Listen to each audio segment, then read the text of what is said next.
नमस्कार दोस्तों, स्वागत है आपका हमारे YouTube चैनल फोकस पावर पे। तो आज हम लेकर आए हैं बीआरओ व्हीकल मैकेनिक की इंपॉर्टेंट क्वेश्चन की सीरीज, जो कि यस बैच की क्लास नंबर 41 है। इससे पहले हम 40 क्लासेज अपलोड कर चुके हैं। अगर आपने अभी तक वो क्लासेज नहीं देखी तो ज़रूर चेकआउट करें, और जो भी नए मेंबर है वो चैनल को सब्सक्राइब जरूर करें। और ये वीडियो बीआरओ व्हीकल मैकेनिक के अलावा ITBP MMB, ISRO, SSB motor mechanic, DRDO, CRPF MMB और रेलवे LP टेक्नीशियन के CBT2 एग्जाम और ITI एग्जाम के लिए काफ़ी इंपॉर्टेंट होने वाली है। तो आज की वीडियो शुरू करते हैं। आपको हिंदी इंग्लिश में दोनों में मिल जाएगी। अगर आप हिंदी में कंफर्टेबल है तो आप ऊपर देख सकते हैं, ये आपको PDF आपको 1-2 दिन में टेलीग्राम चैनल में प्रोवाइड करा दी जाएगी। तो शुरू करते हैं आज की वीडियो। तो पहला प्रश्न है आज की वीडियो का।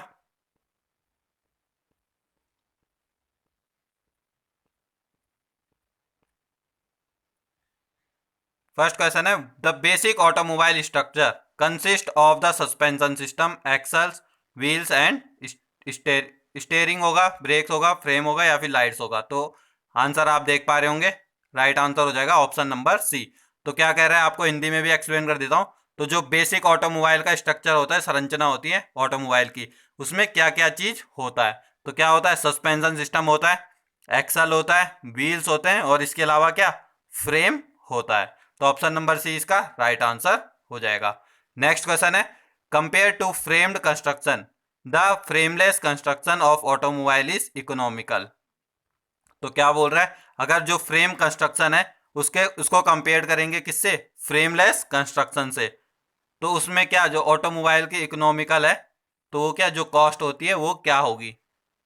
तो ऑलवेज ऑलवेज हमेशा होगी, या जो कॉस्ट है उसकी मतलब मिनिमम कब होगी, हमेशा होगी, या फिर when produce in small quantity, जब हम छोटी क्वांटिटी में प्रोड्यूस करेंगे, मैन्युफैक्चरिंग करेंगे, या फिर बड़ी क्वांटिटी में यानी कि लार्ज स्केल में प्रोड्यूस करेंगे, when produce on large scale, या फिर कभी नहीं होगी। तो क्या होगा, जो इकोनॉमिकल होगा, कॉस्ट इकोनॉमिकल होगी ऑटोमोबाइल की, कब होगी, जब हम प्रोड्यूस करेंगे लार्ज स्केल पे। तो ऑप्शन नंबर सी इसका राइट आंसर हो जाएगा। नेक्स्ट क्वेश्चन है, the purpose of gear box in an automobile is to. तो गियर बॉक्स का क्या उद्देश्य होता है ऑटोमोबाइल में। तो स्पीड को वेरी करता है, सेकंड है वेरी टॉर्क, टॉर्क को वेरी करता है, या permanent provide permanent speed reduction, तो स्पीड रिडक्शन को प्रोवाइड करता है स्थायी रूप से, या फिर to disconnect the road wheels from the engine. तो क्या काम करता है गियर बॉक्स। तो राइट आंसर हो जाएगा option number B, vary torque. तो क्या टॉर्क को परिवर्तन करने का काम करता है gear box. Option number B इसका राइट आंसर हो जाएगा। नेक्स्ट क्वेश्चन है, the cooling system of automobile is most simple when the engine is placed at the.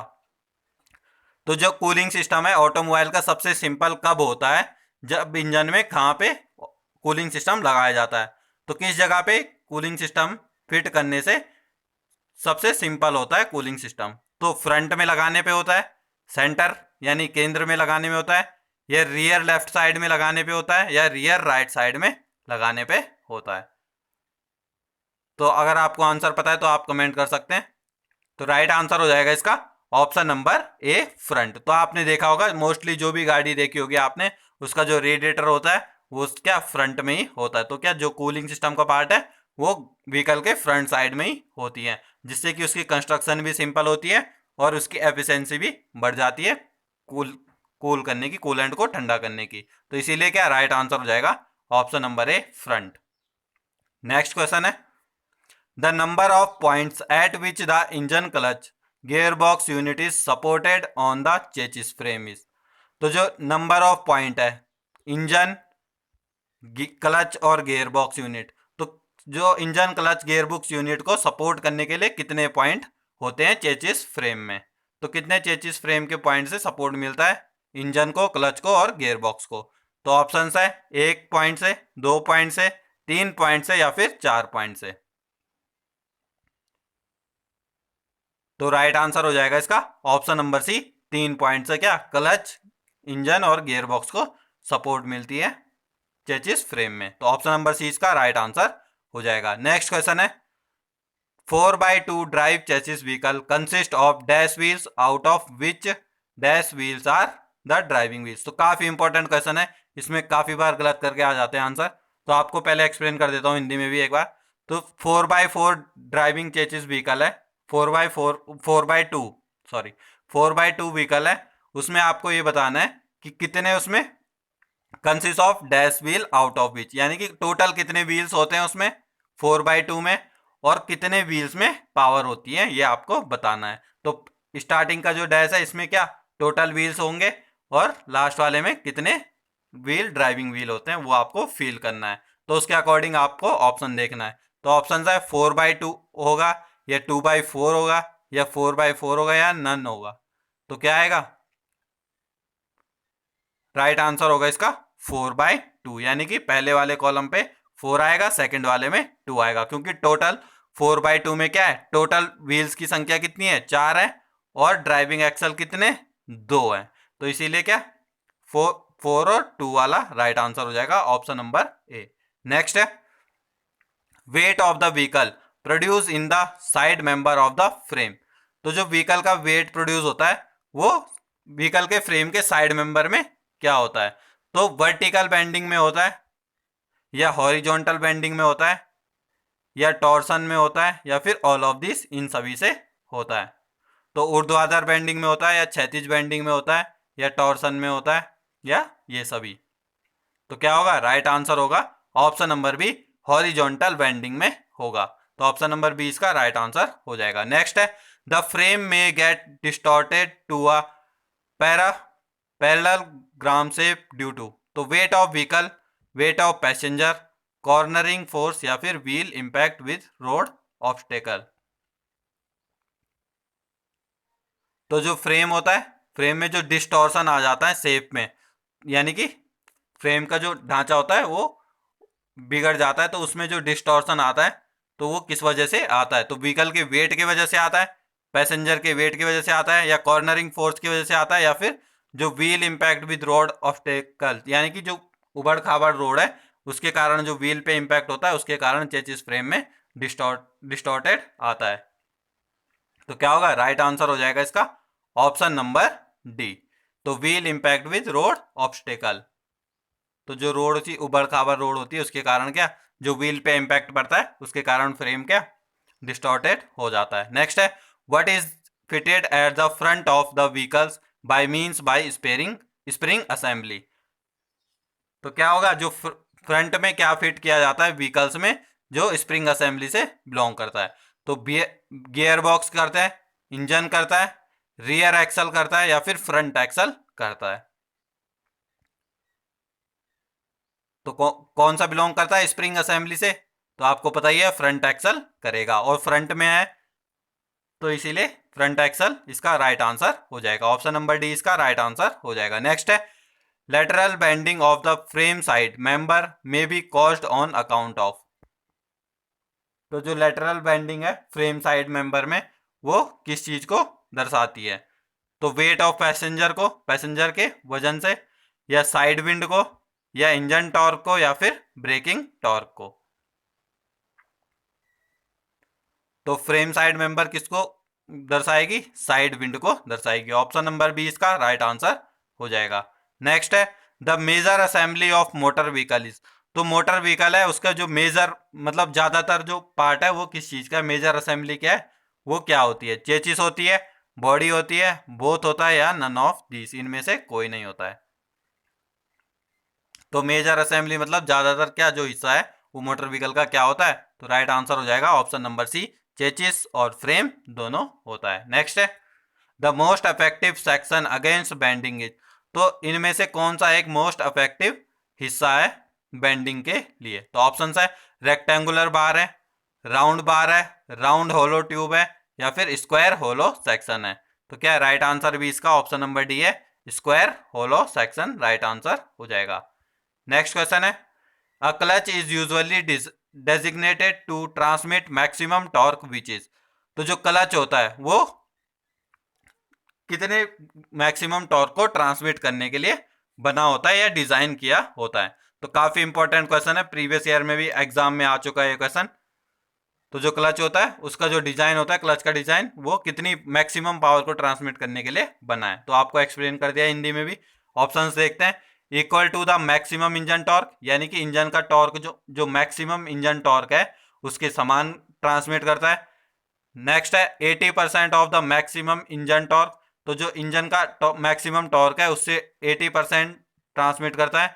Third है 150% of the maximum engine torque, तो जो इंजन टॉर्क है उसका 150% transmit करता है। ये लास्ट है, इनमें से कोई नहीं।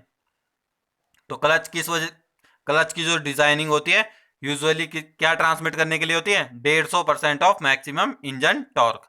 तो 150% of the maximum engine torque, तो इंजन का जो टॉर्क होता है उससे 150% ट्रांसमिट करने के लिए डिजाइन किया जाता है। तो ऑप्शन नंबर सी इसका राइट आंसर हो जाएगा। नेक्स्ट है the inertia of the rotating parts of the clutch should be, तो जो क्लच है उसका रोटेटिंग घूर्णन की जो इनर्शिया है वो क्या होता है।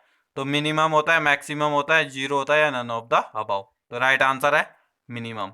तो जो रोटेटिंग इनर्शिया होता है क्लच का वो क्या होता है, मिनिमम होता है। ऑप्शन नंबर ए इसका राइट आंसर हो जाएगा। नेक्स्ट है the first automobile powered by steam engine was built in France by, तो जो पहला ऑटोमोबाइल इंजन पावर्ड इंजन है, ऑटोमोबाइल इंजन है जो कि स्टीम से पावर होता है, यानी कि भाप से चलता है, भाप से चलने वाला पहला ऑटोमोबाइल इंजन जिसको कि फ्रांस में बनाया गया था। तो ये आपको यहाँ से क्वेश्चन से एक चीज पता चल गई कि फ्रांस में बना था। तो उसको किसने बनाया था, तो चार ऑप्शन है। निकोलस जोसेफ काग्नोट ने बनाया था, एलवुड जे हाइनिस ने बनाया था, या हेनरी फोर्ड ने बनाया था, या डैमलर बेंज ने बनाया था। तो चार ऑप्शन है, अगर आपको आंसर पता है तो कमेंट कर सकते हैं। तो राइट आंसर हो जाएगा इसका option number D Daimler, option number A Nicolas Joseph Cugnot. तो ऑप्शन नंबर ए इसका राइट आंसर हो जाएगा। नेक्स्ट है the maximum value of force at the clutch sorry the maximum value of axial force at the clutch which a driver can apply while driving without getting fatigued is approximately, तो 10 Newton, 100 Newton, 50 Newton या फिर 5000 Newton. तो क्या कह रहा है question, the maximum value of axle force at the clutch which a driver can apply while driving, तो जो क्या मैक्सिमम एक्सल फोर्स होता है क्लच पे ड्राइवर के द्वारा कितना अप्लाई किया जाता है विदाउट एनी फटीग, यानी कि बिना किसी थकावट के। तो कितना करता है, 10 न्यूटन, 100 न्यूटन, 500 न्यूटन या फिर 5000 न्यूटन। तो राइट आंसर है इसका ऑप्शन नंबर बी 100 न्यूटन, तो 100 न्यूटन करता है। नेक्स्ट है the driving member of clutch usually consist of to plates mechanism, तो जो ड्राइविंग मेंबर होता है क्लच का, तो उसमें सामान्यतः कौन सी दो प्लेट को कंसिस्ट किया जाता है, तो किसको किया जाता है, कास्ट आयरन का किया जाता है। Consist of two cast iron plate machines, तो क्या दो कास्ट आयरन प्लेट की मशीन को यूज किया जाता है। तो ऑप्शन नंबर सी इसका राइट आंसर होगा। नेक्स्ट है the maximum intensity of pressure which the clutch facing can withstand without being damaged is about, तो 10 पास्कल, 10 किलो पास्कल, या 100 किलो पास्कल, या फिर 1000 किलो पास्कल। तो क्या होगा, the maximum intensity of pressure which the clutch facing can withstand without being damage, तो क्या जो मैक्सिमम क्लच जो होता है वो मैक्सिमम कितना प्रेशर झेल सकता है बिना किसी डैमेज के। तो ऑप्शन ये है 10 पास्कल है, 10 किलो पास्कल है, 100 किलो पास्कल है, या फिर 1000 किलो पास्कल है। तो राइट आंसर हो जाएगा इसका option number C 100 kilo pascal तक की इंटेंसिटी का प्रेशर क्लच यूजुअली झेल सकता है। नेक्स्ट है the clutch is located between the transmission and the, तो क्लच कहाँ पे लोकेटेड होता है, ट्रांसमिशन और किसके बीच में होता है, इंजन के रियर एक्सल के, प्रोपेलर शाफ्ट के, या फिर डिफरेंशियल के। तो काफी आसान क्वेश्चन है, टाइम वेस्ट नहीं करेंगे। तो राइट आंसर है इसका ऑप्शन नंबर ए इंजन, तो इंजन और ट्रांसमिशन सिस्टम के बीच में लोकेट होता है क्लच। नेक्स्ट है what is the final unit in transmission system, तो ट्रांसमिशन सिस्टम का फाइनल यूनिट क्या होता है। तो ऑप्शन के अकॉर्डिंग देखेंगे, इंजन, फ्रंट एक्सल, व्हील, या फिर रियर एक्सल। तो जो अंतिम यूनिट होती है, फाइनल यूनिट होती है ट्रांसमिशन सिस्टम की, वो क्या होगी, रियर एक्सल होगी। नेक्स्ट है the part of the cover assembly that hold the pressure plate against the clutch plate are the. तो जो कवर असेंबली है उसका जो प्रेशर प्लेट को होल्ड करता है क्लच प्लेट के साथ, उसको क्या कहते हैं? तो रिलीज लीवर कहते हैं, थ्रस्ट बेयरिंग कहते हैं, स्ट्रट कहते हैं या फिर स्प्रिंग्स कहते हैं। तो कौन सा पार्ट है जो कवर असेंबली का जिसको हम प्रेशर प्लेट के साथ होल्ड करके रखता है? तो राइट आंसर हो जाएगा ऑप्शन नंबर डी, स्प्रिंग होल्ड करके रखता है। नेक्स्ट है cushioning spring in clutch plate are meant to reduce. तो जो क्यूजनिंग स्प्रिंग होता है वो किस चीज को रिड्यूस करता है, किस चीज को कम करता है? क्लच प्लेट में। तो जो क्यूजनिंग स्प्रिंग लगा रहता है टॉर्सनल वाइब्रेशन को करता है, व्हीकल स्पीड को करता है, जर्की स्टार्ट को करता है या फिर none of the above. Right answer हो जाएगा। तो क्या होगा राइट आंसर? कमेंट करना चाहें तो कमेंट कर सकते हैं। तो क्यूजनिंग स्प्रिंग का हमने प्रीवियस में नाम भी बताया था आपको, किस और नाम से जाना जाता है। तो क्यूजनिंग स्प्रिंग क्या करती है? जर्की स्टार्स को एब्जॉर्ब करती है यानी कि रिड्यूस करती है। ऑप्शन नंबर सी इसका राइट आंसर हो जाएगा। नेक्स्ट है the lateral run out should not exist dash mm if it is more clutch plate should be disorder. तो यानी कि जो लेटरनल रन आउट होता है, जो घिसावट होती है, वो किससे ज़्यादा नहीं होनी चाहिए, कितने mm से ज़्यादा नहीं होनी चाहिए क्लच में, जिससे कि अगर उससे ज़्यादा होगी तो क्लच प्लेट क्या उसे घिसी हुई मानी जाती है। तो कितना होगा? 10 mm, 5 mm, 1 mm या फिर 0.7 mm। तो कितने mm के बाद क्या अगर क्लच घिस जाती है, रन आउट हो जाता है क्लच में, तो उसके बाद वो क्लच क्या खराब हो जाती है, यूज के लिए नहीं आती है। तो क्या होगा? राइट आंसर हो जाएगा ऑप्शन नंबर डी, 0.7 mm का रन आउट। नेक्स्ट है the thrust bearing should come into contact with the release lever when the. तो जो थ्रस्ट बेयरिंग होता है वो कांटेक्ट में कब आता है? रिलीज लीवर के। तो ऑप्शन है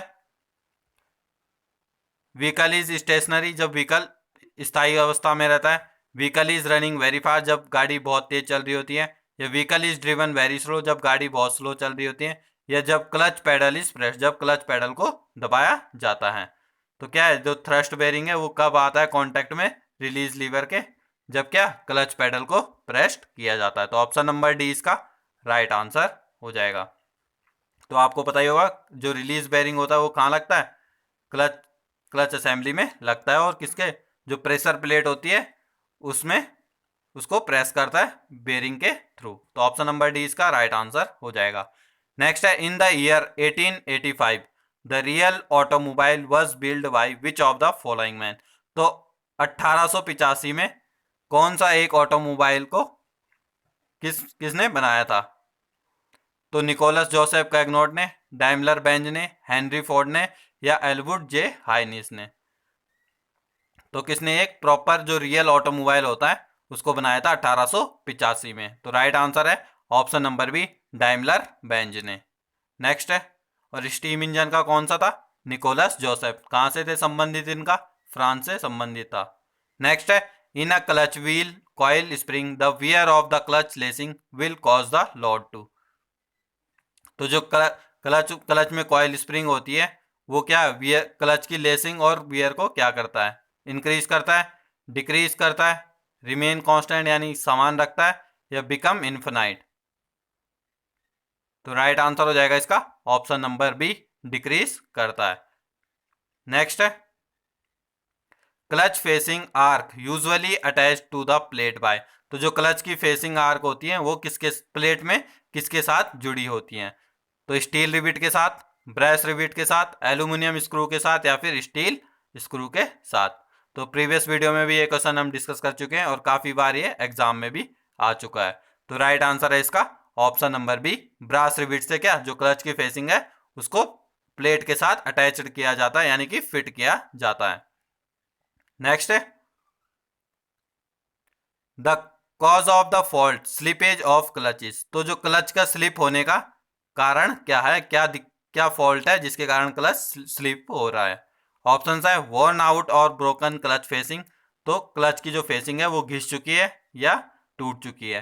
सेकंड है रस्ट और जैम्ड प्रेशर प्लेट, यानी कि जो प्रेशर प्लेट है उसमें जंग लग गया, रस्ट लग गया, या फिर जाम हो गई है, उसकी वजह से क्या है, क्लच स्लिप हो रहा है। सी ऑप्शन है ऑयल ऑन क्लच फेसिंग, या क्लच की फेसिंग में ऑयल आ गया, या राइट आंसर, या ऑल आर करेक्ट, या ये सभी सही है। तो इन सभी के कारण क्या क्लच में स्लिपेज आ सकती है। तो राइट आंसर हो जाएगा option number D, all are correct. तो इन सभी कारणों से क्या क्लच स्लिप करता है, तो ऑप्शन नंबर डी इसका राइट आंसर हो जाएगा। नेक्स्ट है the cause of the fault clutch vibration is. तो जो क्लच वाइब्रेशन का फॉल्ट क्या हो सकता है, तो ऑप्शन है बेंट क्लच शाफ्ट, जो क्लच शाफ्ट है वो बेंट हो चुकी है। Loose hub in clutch disc, तो क्लच डिस्क का जो हब है वो लूज हो चुका है। या फिर इंजन आइडलिंग टू फास्ट, तो इंजन का जो आइडलिंग है वो काफ़ी तेज है। या इनमें से कोई नहीं। तो किस कारण से क्लच वाइब्रेशन होता है, तो किस फॉल्ट के कारण हो सकता है। तो अगर आपको आंसर पता है तो कमेंट कर सकते हैं। राइट आंसर हो जाएगा ऑप्शन नंबर ए, बेंट क्लच शाफ्ट। तो क्लच शाफ्ट अगर मुड़ जाएगी तो उसके कारण क्या क्लच का जो फॉल्ट है, जो मेन फॉल्ट है क्लच वाइब्रेशन का, यही है क्लच का बैंड, जो शाफ्ट है वो बैंड हो जाती है। नेक्स्ट है the cause of the fault failure of clutches. तो क्लच के फेलियर होने का क्या फॉल्ट हो सकता है, तो क्या होगा वर्न आउट क्लच पेडल। तो क्लच पेडल अगर घिस चुका है तो क्लच के फेल होने का मेन रीजन यही होता है, क्लच का अगर पेडल घिस चुका है। तो ऑप्शन नंबर ए इसका राइट आंसर हो जाएगा। नेक्स्ट है the cause of the, wait a minute,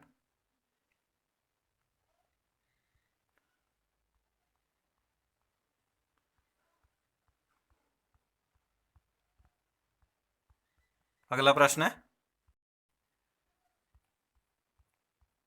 the cause of the fault noisy clutches. तो क्लच आवाज कर रहा है तो उसका फॉल्ट क्या हो सकता है, तो ऑयली क्लच फेसिंग, या फिर defective release bearing, loose clutch plate hub, या ऑल आर करेक्ट। तो क्या है क्लच अगर नॉइज कर रहा है तो वो किस कारण से कर रहा है, लूज क्लच प्लेट हब, या क्लच प्लेट का जो हब है वो लूज है, उसके कारण क्या क्लच प्लेट आवाज कर रहा है। नेक्स्ट क्वेश्चन है requirement of a good braking system is. तो जो अच्छा ब्रेकिंग सिस्टम होता है उसकी रिक्वायरमेंट क्या होती है। ऑप्शंस है brake should be beauty, brake should be noisy, brake should have less wearing parts, या ऑल आर करेक्ट। तो क्या है, तो गुड ब्रेकिंग सिस्टम की रिक्वायरमेंट क्या होगी, तो brake should have less wearing, यानी कि वे ब्रेक कम से कम घिसे। तो वही क्या अच्छे ब्रेकिंग की सिस्टम की रिक्वायरमेंट होती है। तो ऑप्शन नंबर सी इसका राइट आंसर होगा। अगर ब्रेक शुड बी नॉइजी, अगर ब्रेक आवाज करेंगे तो वो क्या अच्छा ब्रेक कहलाता है, नहीं कहलाता है। तो इसीलिए ऑप्शन नंबर सी इसका राइट आंसर होगा। नेक्स्ट है free pedal play in car clutch is about. तो जो फ्री पैडल प्ले होती है वो कार क्लच की कितनी होती है, 3 mm, 30 mm, 60 mm, या 100 mm। तो राइट आंसर हो जाएगा इसका ऑप्शन नंबर सेकंड। तो ऑप्शन नंबर सेकंड इसका राइट आंसर हो जाएगा 30 mm। नेक्स्ट क्वेश्चन है which of the following system is incorporated in vehicle so that the moving vehicle can be stopped by the driver as and when he wants। तो brake system, transmission system, ignition system, या फिर hand brake. तो क्या question क्या कह रहा है, निम्नलिखित में से कौन सा एक व्हीकल का ऐसा सिस्टम है जिससे कि क्या ड्राइवर कभी भी गाड़ी को रोक सकता है। तो किससे रोक सकता है, ब्रेकिंग सिस्टम से रोक सकता है। ऑप्शन नंबर ए इसका राइट आंसर हो जाएगा। नेक्स्ट क्वेश्चन है the purpose of transmission in an automobile is. तो ऑटोमोबाइल के ट्रांसमिशन का क्या उद्देश्य होता है, तो आपको पता है to vary torque at the road wheels. तो क्या जो व्हील के पहिए हैं उसमें टॉर्क को वेरी करने का कार्य क्या करता है, ट्रांसमिशन सिस्टम करता है। तो ऑप्शन नंबर बी इसका राइट आंसर हो जाएगा। नेक्स्ट है in liquid cooling method instead of water other liquid have test boiling point are used for cooling. तो क्या होगा, जो लिक्विड कूलिंग सिस्टम है, यानी कि वाटर कूलिंग सिस्टम कह रहा है, लिक्विड कूलिंग मतलब वाटर कूलिंग सिस्टम। तो उसमें जो लिक्विड होता है उसका बॉइलिंग पॉइंट क्या होना चाहिए जिसको हम यूज़ कर सकते हैं, तो लोअर होना चाहिए यानी कि कम होना चाहिए, या हायर होना चाहिए, या कोई सा भी चलेगा, या नन ऑफ द अबव। तो जो लिक्विड कूलिंग सिस्टम में अगर हम कुछ भी यूज़ कर रहे हैं पानी के अलावा तो उसका बॉइलिंग पॉइंट क्या होना चाहिए, ये आपको आंसर करना है। तो कम, ज़्यादा या कैसा भी चलेगा, या फिर इनमें से कोई नहीं। तो राइट आंसर है ऑप्शन नंबर बी। तो क्या बॉइलिंग पॉइंट हाई होना चाहिए। तो क्या राइट आंसर हो जाएगा option number B, higher. Next है the example of higher boiling point liquid is. तो हायर बॉइलिंग पॉइंट यानी कि जिसका क्वथनांक उच्च है उस लिक्विड को आपका बताना है कि कौन सा। तो ग्लिसरीन है या फिर एथिलीन ग्लाइकोल है या बोथ, दोनों है। तो राइट आंसर क्या होगा, दोनों का ही जो बॉइलिंग पॉइंट है वो ज़्यादा होता है, तो इसीलिए ऑप्शन नंबर सी इसका राइट आंसर हो जाएगा। तो दोनों का ही क्वथनांक क्या उच्च होता है। नेक्स्ट है which is a type of temperature indicator. तो निम्नलिखित में से टेम्परेचर इंडिकेटर का कौन सा प्रकार है। तो क्या टेम्परेचर इंडिकेटर मैकेनिकल भी होते हैं और इलेक्ट्रिकल भी होते हैं, तो इसीलिए right answer option number C होगा, दोनों। नेक्स्ट है a good anti freeze material have the requirement. तो जो अच्छा एंटी फ्रीज मटेरियल होता है, पदार्थ होता है, उसकी रिक्वायरमेंट क्या होती है। तो it should mix readily with water, वो क्या पानी के साथ मिक्स हो जाना चाहिए। नेक्स्ट है it should circulate freely in the cooling system, यानी कि कूलिंग सिस्टम में सर्कुलेट आराम से हो जाना चाहिए। नेक्स्ट है it should be reasonable cheap, यानी कि ये सस्ता भी होना चाहिए, या ऑल आर करेक्ट, ये सभी सही है। तो क्या जो अच्छा एंटी फ्रीज मटेरियल है उसकी रिक्वायरमेंट क्या होती है, तो ये सभी होनी चाहिए, यानी कि सस्ता भी होना चाहिए, आराम से कूलिंग सिस्टम में सर्कुलेट भी करें, कोई दिक्कत ना आए, और पानी के साथ मिक्स भी जल्दी से हो जाए। तो ये सभी क्या रिक्वायरमेंट होती है किसी एंटी फ्रीज मटेरियल की। नेक्स्ट क्वेश्चन है what are the possible cause of over cooling. तो ओवर कूलिंग का पॉसिबल कॉज क्या हो सकता है। तो डिफेक्टिव थर्मोस्टेट या इनएक्यूरेट टेम्परेचर गेज या बोथ।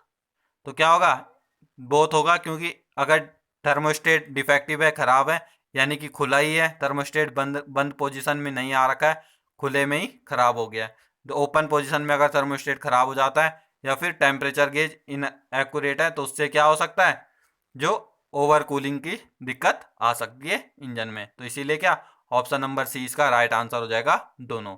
नेक्स्ट है increase in torque in a vehicle is obtained bye.